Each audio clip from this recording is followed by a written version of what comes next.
All right, so today, Doug, we are talking about really what is a huge topic in the plant-based nutrition world, and one that we have mostly ignored on No Meat Athlete for 11 years, and that is soy. So, why do we ignore soy? The only reason I've really ignored it, I think, is basically, it seems like everyone says, well, soy is bad for you. There's just an assumption that soy is bad. It's just common knowledge. You shouldn't have too much soy because it's bad. And there was never, I don't know, in my experience, there was never too much reason why it was bad. I know there was always the estrogen thing. There was the talk of man boobs. There was breast cancer. Just these things that soy might do to you. But it was always for me. I heard that stuff, and then I looked it up, and I listened to Dr. Greger talk about it. I listened to Dr. Furman talk about it, and basically, I came to the conclusion that all this controversy isn't really, like, as long as I'm not eating only soy, then this doesn't really matter that much to me. I'm still going to have tofu once a week or however often we have it, and I think that has been fine. Yeah. It's been an interesting topic because so many people do say that, especially non-vegans, but I mean, really, a lot of vegans think that too, that soy is just not something you should be eating a lot of. But also, when you think about where soy is consumed the most in certain Asian countries, those are often some of the healthiest countries. And so I've always kind of wrestled with this, this idea that soy is bad for you and you shouldn't eat it, but it also might not be bad for you. And, it just it's been always this little gray area. So like you, I have, excuse me, I've often kind of just, I mean, I consume soy every week, multiple times a week, but I'll choose almond milk instead of soy milk because for some reason it feels like I should do that. And, Right. Maybe not always have tempeh. I'm not always have tofu and that kind of thing. Right. Yeah. That's how we've been, have it, I'd say probably once a week is a good average that we've done. But on the weeks where, for whatever reason, because it is a fairly convenient thing to make, for whatever, like throwing tofu, chopping it up, or you can press it or not in a press. But now that I have an air fryer, we just chop it into cubes and put it in there. And it's a simple thing, and then make a little peanut sauce or something, put it over rice. And like, we have a very easy dinner in tofu. So like, there are times when, for convenience, I'll have it 3 times in a week, and then I start thinking, oh man, we're having too much soy. This probably isn't good. So I finally said, like, look, we need to, like, I need to actually understand this, rather than just keep saying, well, people I trust say it's okay, and people who I don't trust all that much tell me it's not okay, and then I just say, well, I guess I'll just have it in moderation, which is not, it's not a horrible approach. It is, but if you don't feel like doing research on something, but you also don't want to, like, be extreme and say, well, I'm not having any of that controversial food because someone somewhere said it's bad. Just limit it. Like, that's, most of these foods have been eaten, for mostly the foods that are eaten these days that aren't totally processed foods, have been eaten for hundreds or thousands of years. Most things aren't going to kill you if you just have them every now and then. So right. It's not a terrible way to do things, but I wanted to, like, just understand it a little bit better. So set to work on doing some research, and wrote a blog post about it, which we published alongside this episode. So today we'll just talk a little bit about that. I guess first of all, the conclusion, in case you want to skip the rest of the episode, is it really is fine. And moderation, there might not be a need to moderate it, except for the need that there is to moderate any food, because if you're eating any one food that much, it means you're not eating other foods, which means you're kind of putting all your eggs in one basket nutritionally, so that you're getting one bundle of nutrients, rather than kind of mixing it around. So I do think you should, Dr. Furman, who one of my kind of go-to sources for a lot of this stuff, I think he said 2 to 4 servings per week would be a reasonable amount. And again, I don't think he's really talking about the isoflavones, these phytoestrogens that kind of are behind all the controversy, and we can get into that for sure. I don't think he's talking so much about that as much as like, you want to be eating other foods too. So don't eat, just like you shouldn't eat black beans 10 times a week, you shouldn't eat soy 10 times a week, right? It's just like, have it a little bit so that you can also have black beans, so you can also have different foods. Right. So that's the point. That is the conclusion. I guess, like, first of all, like, why is there so much conflict behind this? Like I said, soy contains these isoflavones that are a class of phytoestrogens. And what that means is there are these things that act like estrogen in the body, but they also act in some ways like anti-estrogens. They're not the same as estrogen. So very often these phytoestrogens will have an estrogen, a weak estrogen-like effect, or sometimes an anti-estrogen effect. And that is because Dr. Greger says that they're like a selective, I don't know what the word is, but it's selective in a way that your body kind of knows what to do. It seems to block it in the bad ways, and it sort of lets it do the good things. So like you get some of the benefits of things like bone protection, which estrogen is known to make bone stronger. You still get that from phytoestrogens. And it turns out that things like the breast cancer risk, whereas if you were having, a huge amount of actual estrogen going into your body, then yes, it would do things like, potentially cause these sort of hormonally sensitive cancers like breast cancer or prostate cancer that soy has been blamed for. When it was thought that this was just like estrogen, but turns out it's not. And so much of the early research that was done on soy that kind of gave us this idea that soy, does increase the risk for breast cancer, that was done on rodents. But it turns out rodents metabolize isoflavones differently than the way humans do. And in humans, it turns out that the most recent studies have shown that either it's actually slightly protective against breast cancer, or it has no effect at all. So, that whole thing is probably not true. And then even they're talking about like for people who have been diagnosed with breast cancer or prostate cancer before, it was kind of thought that, well, even if it doesn't cause it, those people should still avoid it because it's still, anything messing with hormones you would want to avoid. It turns out that even that is now considered safe. And like a lot of the sites said things like, to consume a moderate amount of soy is considered totally safe for these people. Some research doesn't even say moderate amount, just says soy is safe, potentially even helpful and protective. So, the more I dug, I just did not find anything that would let you think or would make you think, that soy is dangerous in some way. But so that's encouraging. That's that's very good. Right. And to me, if it's neutral, then that doesn't mean. I mean, obviously, like you were talking about, avoiding eating too much of any single food just so you can have variety and be getting a bunch, different nutrients that way. But just because it's not necessarily good, if it's just neutral, then to me, like that's not something you need to avoid except for overeating it. But what about for men? I mean, so does it cause man boobs? Because I have heard that so many times, and right. And sometimes I'm like, maybe I should eat less soy. Right. Well, I mean, so man boobs to me are always something you got if you were overweight or fat, right? Like that's what. So like I think it's possible that if you were eating a big junk food diet and lots of fried tofu and things like that was part of your junk food diet, then someone could say, well, I'm getting man boobs and they're from the soy. But that's not the case that actually caused this. What actually made this controversy begin, according to Dr. Furman, was literally a single case. And then I read another one that there was some other one. But it's the one that Furman mentioned is a single man experienced breast swelling, but it turned out he had consumed 3 quarts of soy milk every single day for 6 months straight. Whoa. Which is so much. And then when he stopped doing it, it made the man boobs go away. So clearly the soy was part of that, unless it was just the sheer amount of calories that he was taking in addition to the solid food he was eating. Uh-huh. But anyway, when he stopped doing that, the problem resolved. Okay, so it doesn't show any research on soy, modern new research on soy, it shows no significant effect on soy consumption on testosterone or estrogen levels, sperm count, or male fertility in general. That's good. It is good. So I mean, again, reasonable amount. Like if you take in that much, then you will be taking in huge amounts of these isoflavones. And like, yes, I guess that could start to turn a weak estrogenic effect into a strong one if you're eating that much. But like anything that is studied on like normal amounts of foods, and normal could mean, even a couple times a day. Like this isn't like, right. I'm not just saying like once a month or twice a month. Like this is like a couple times a week. And some of these things said 1 to 2 times a day was considered. The American Institute for Cancer Research considers 1 to 2 servings of whole soy, and whole includes things like tofu, which is somewhat processed, but still considered whole by them, per day. So like this is not a small amount we're talking about that you can get and not have any of these negative effects.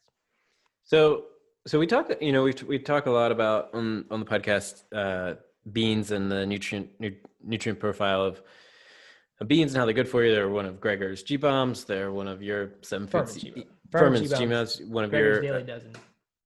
Gregor's Daily Dozen. One of your 7 foods to eat every day. Fraser's 7. Fraser's 7. Mm-hmm. Yeah, I mean beans beans are good for you, right? They're really good for you. Where does soybean fall in the bean category in the hierarchy of beans? As far as I know, it is right there with. I mean, I've seen people talk about which beans are the best, and the answer I've seen is that chickpeas are the best. I think. I don't know if there are others that are. I think red lentils, maybe. Yeah, I think it's red lentils and chickpeas are considered the two, but by a few people. And this is, I'm sure someone else thinks differently. But from what I've heard and read, never has anyone distinguished saying that soy is somehow different in its right fiber composition. Or in fact, soy is, if you're after protein, soy is usually the highest protein of bean sources that you'll see. So like that's good. Now remember, tofu and tempeh, like these are, as I mentioned, processed. They're not a lot of processing. It's nothing unnatural. It's very ancient process. But that does remove some of the fiber and some of the nutrition of beans. But Dr. Greger, who I'm a big fan of, and he has a lot of little like useful one-liner things. He says that he considers tofu to be about half as healthy as the whole bean would be. And he says, but whole beans are so healthy that even half of that is still a food that is one of the healthier foods you'll be eating throughout the day. Yeah. So he's all for eating tofu, and tempeh is even less processed than tofu. That's why you can see the whole beans in the tempeh. And then of course, whole soybeans is edamame, which excuse me. Yes. Which is a common food that is delicious. Yeah. And actually, what I didn't know, I always thought edamame must be just the Japanese word for soybeans, but it is not. It is actually the word for that style of preparing soybeans. So when you steam them in their pod, that is considered edamame. But you can't get like a can of soybeans, right? You can definitely get like frozen soybeans, and they'll be out of their pod, and you just get a bunch of green soybeans. Can you get a can of beans? Yeah. I've never seen that, and I don't know why. So hold on. So back up. So okay. like if I get frozen edamame that's out of the shell, I think it says edamame on the package. We get that for Eliza all the time because she loves it. Right. It says edamame. But it's not actually edamame, or it is because it's been steamed and then frozen. According to the definition I read of edamame, my guess is it would have been steamed in the pods, and then they shelled it. But who really knows? I don't know. It could be that Whole Foods is just calling it edamame, or the company's just calling it edamame, like you did. Who knows? So Eliza, side note, Eliza eats shelled edamame a couple times a week. She'll just like spoon it and loves it. That's frozen that we just warm up, and then for like special treats, and she gets really excited about this, we give her the shelled version, and then she gets to work for it. It's the same thing, but she thinks it's like something special, so we can bribe her with with edamame in the shell. It's like a special food. So you're clearly not afraid of soy. I mean, giving it to a young daughter. Yeah, well, I mean, again, it was like, she has beans with every dinner, right? She has it's either black beans or chickpeas or sometimes red beans, and then edamame. So it's usually chickpea, black bean, or edamame that she has on rotation throughout the week. Good. So I think that's the way we've always been. We're like we have soy among the other beans. It's never been the primary thing we eat. And I think that's a great way to do it. And in fact, I think we could, both of us, could safely consume more soy and be totally, fine. But why? I mean, there's so many other foods. There's really no reason. Yeah. You did mention, though, you mentioned beans in general, and that's another good thing to remember. Like, I think it's easy to forget that soy is a bean. When it's soybean oil, when it's textured vegetable protein, when it's soy protein isolate, it's in so many things that I think if you ask like a person on the street, what is soy? And if you had asked me like before I was vegetarian, what is soy? I don't know if I would have said bean right away. Maybe I would have remembered the word soybean oil and said, okay, it's probably a bean. But people aren't used to, and even edamame is not called soybean. It's just called edamame. Right. So I don't think people I think once people realize it is a bean and beans are super healthy, I think that starts to just be a somewhat more reason why you should start to look at it as a health food rather than a food to avoid. Beans in general are high in fiber, and fiber in general is known to protect against cancer. So, whether or not there are specific prostate cancer and breast cancer protections offered by soy, they are beans, and beans in general protective against cancer. The American Institute for Cancer Research I am fond of quoting, says that we should eat beans in every single meal. So it's like I don't know, they're one of the healthiest foods you can eat, and soy is one of them. So I think it's something that is good to go. One thing I have not mentioned, but we should mention, because there are a lot of athletes who listen to this show. It is No Meat Athlete Radio. Yep. Is the IGF-1 issue, which I have talked about before. And this, I don't know if this is unique to protein powder. I think it's just that soy protein powder is such a concentrated source of soy protein, because you're removing everything that's not protein from it, that there was some concern. I don't know, maybe 2015, 2016, I wrote or talked a little bit about this. The idea that soy protein, because it is the most complete, meaning basically that it has the 9 essential amino acids, but is the one that is most like animal protein in its completeness.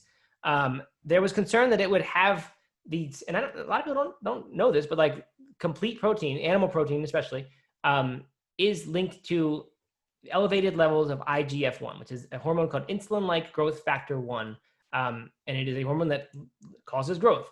And when your body, it doesn't need it, when you're not in a growth phase anymore, that extra growth hormone is linked to cancer, linked to growth of cancerous tumors. And so the concern was, when we get away from these animal proteins, and one of the benefits being a decreased risk of some cancers, are we just undoing the good we're doing by again now supplementing, putting protein back into our diets in the form of soy protein, again getting this complete protein, and raising the IGF-1 levels? And it turns out that yes, soy protein powder does stimulate IGF-1, does I guess do the first step of raising the level of IGF-1 in your blood. However, it also tends to create these these IGF binding proteins, which tend to kind of neutralize it. So the message then, somehow the signal that goes to your liver that would say produce all this stuff, that gets bound, and you end up not having these increased levels of IGF-1. So in that way, it is safe, and plant proteins are thought to be safe. And that's one of the reasons plant proteins are considered in the world that we live in anyway, safer than animal proteins. This is just one example, Doug, of a topic people actually go read the blog post that I wrote. It's at nomeatathlete.com/is soy bad for you? And those have dashes in between them. Probably if you Google No Meat Athlete soy, you will find it. But the reason to do that is because, like I said, I wrote this blog post this week. I'm not an expert on these topics other than, having researched it and written a blog post on it. So there are lots of links in the blog post that go out to the sources that I am talking about here. Not to mention, when I'm writing a blog post, I can think about the words I'm writing, and if I don't say it right, I can look up a word or change whatever. So like, it's more informative for a scientific sort of topic like this. Yeah.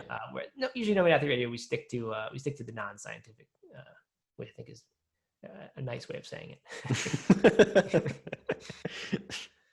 Yeah. Anyway. Well, this is good. It definitely, like I said, I've never avoided soy completely or anything like that, but I think this puts some of my worries at bay, and I don't know. I'm gonna go fire up the tofu scramble. Fire up the old tofu machine. Good. All right. Anything else, Doug? Anything else about soy? By the way, this is not saying that we should go eat deep fried soy curry, right? The deep fried tofu, like it's delicious. And also, I should have mentioned this at the very beginning, because I did mention this at the beginning of the blog post. None of this is to say that processed soy is a good food. That these, I don't think the Beyond Burgers and Beyond Sausages, I think they don't use soy. Is that correct, Doug? That's right. It's pea. I think it's pea. Right. It's amazing, by the way, that these are gluten-free and soy-free. That it's such a food that, like, you'd think we must have to, pull out all the big guns to make something that is so meat-like. Surely we must use a lot of gluten and soy in there, but apparently they're not at all. But there are plenty of plant-based meat substitutes and plant-based cheese substitutes and plant-based milks, all kinds of stuff that are made from soy. Yeah, and I don't think soy milk is all that processing. I think that's probably water and some remnant from the tofu making process. But none of this is to say that highly processed soy foods are healthy.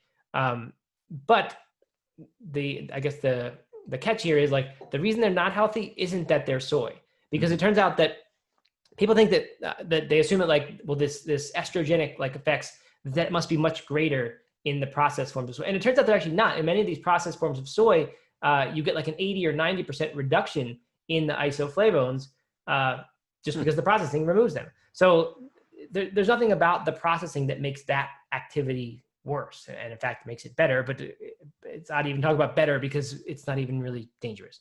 But the processing of food in general is the thing that's bad. So that means, even if it was processed textured vegetable protein that was made from black beans or chickpeas, that's still not going to be good for you. Just like textured vegetable protein made from soybeans isn't good for you. If vegan hot dogs made out of chickpeas or chickpea protein is not any better than vegan hot dogs made out of soy protein, but they're still made out of processed stuff, so they're not good for you. So the point here I just want to make is like, none of this is licensed to go around eating all these fake soy things and saying soy is good for me, I'm going to do that. We're talking here about minimally processed forms, tofu, tempeh, I think soy milk, and of course edamame or the whole beans, but not these high tech, meat replacements. Which I think is a general good rule for all types of foods. What? The less processed it is, the healthier it is. Yeah, totally right. That and that's why these foods aren't right. It has nothing to do with the fact that the soy. It has everything to do with the fact that the more processed the food is, the less good for you it is. Or deep frying. You can take broccoli and deep fry it. Also. It's, yeah. Right. All right. Good. Awesome. Well, good to chat, Matt. Thanks for listening, everybody, and we'll see you next week. Sounds good. Bye, everyone.